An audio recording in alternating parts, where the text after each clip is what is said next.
Detective Sarah Monroe never trusted easy answers. That's why when the body of Charles Whitfield, an accountant for a real estate conglomerate, was found in his downtown office, she refused to accept the coroner's first report of suicide. Charles had been discovered slumped over his desk with a pistol in his hand. A single gunshot wound to the temple. It looked convincing. The office door was locked from the inside. Windows sealed. No sign of forced entry. To most, it was a closed case. But Sarah noticed two details. First, the gun was in Charles's right hand, but the wound was on the left temple. Charles was left-handed. Second, a faint square outline marked the dust on his desk, as if a book or binder had recently been removed. She dug deeper. Charles Whitfield wasn't just an accountant.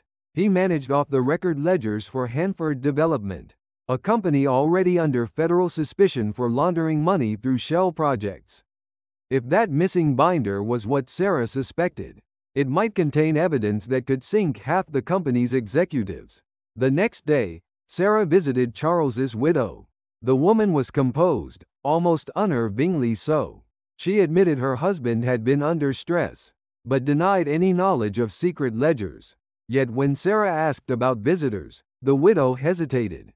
Finally, she recalled that 3 nights earlier, Charles had a late meeting with his supervisor, Martin Kellogg, the company's CFO. Kellogg was slick, charismatic, the kind of man who smiled without ever warming the room. He swore he knew nothing about the ledgers, dismissing Charles's death as tragic. But unsurprising, he carried the weight of too many numbers. Sarah left unconvinced. 2 weeks later, a new lead emerged. An IT technician at Hanford anonymously tipped her off before his death. Charles had copied thousands of files onto an encrypted flash drive.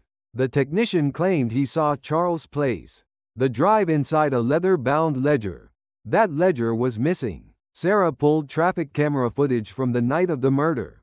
At 10:43 p.m., an unfamiliar car parked outside Charles's office, building a black sedan with covered plates. A tall man in a long coat entered the building but was never seen leaving. The breakthrough came when Sarah discovered that the building's service elevator had a blind spot. Maintenance logs showed it was accessed at 11:05 p.m., minutes before Charles's estimated time of death. Whoever left by that elevator bypassed the cameras completely.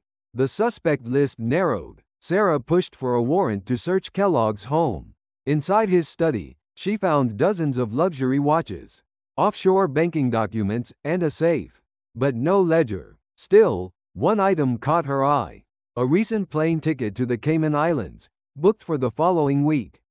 She confronted Kellogg, who laughed it off as a vacation. But the pressure was mounting. Hanford's board members grew restless, fearing the investigation would implicate them all. Then Sarah received a call in the middle of the night. A warehouse fire on the outskirts of the city. Among the ashes, investigators found fragments of burned paper and a melted USB drive. It was clear someone had tried to erase the evidence permanently. Yet one item survived the flames. A metal nameplate with the inscription "Property of Charles Whitfield." For Sarah, that was confirmation. Someone had destroyed the ledger. But had they succeeded entirely? In a final gamble, she revisited Charles's office. Searching every corner, she noticed the air vent above. The desk was slightly ajar. Inside, taped to the duct, she found a second flash drive unburned, untouched. When decrypted, the drive revealed everything. Shell companies, falsified invoices, money trails leading offshore, names, dates, amounts. Enough to dismantle Hanford Development piece by piece. Kellogg was arrested at the airport, suitcase in hand, passport ready. The widow later admitted he had pressured Charles to hand over the ledger, threatening their family if he refused. When Charles tried to protect the evidence by hiding the duplicate drive, Kellogg silenced him. The case hit the news as the vanished ledger, a scandal that toppled one of the city's wealthiest corporations. But for Sarah Monroe, one detail lingered.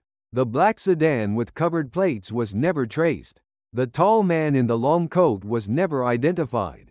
Evidence suggested Kellogg didn't act alone, that someone else retrieved the original ledger and burned it. The case was officially closed. The company dismantled, justice seemingly served. Yet Sarah knew another shadow remained, someone powerful enough to stay invisible, and she suspected they were still out there, watching, waiting for the right moment to move again.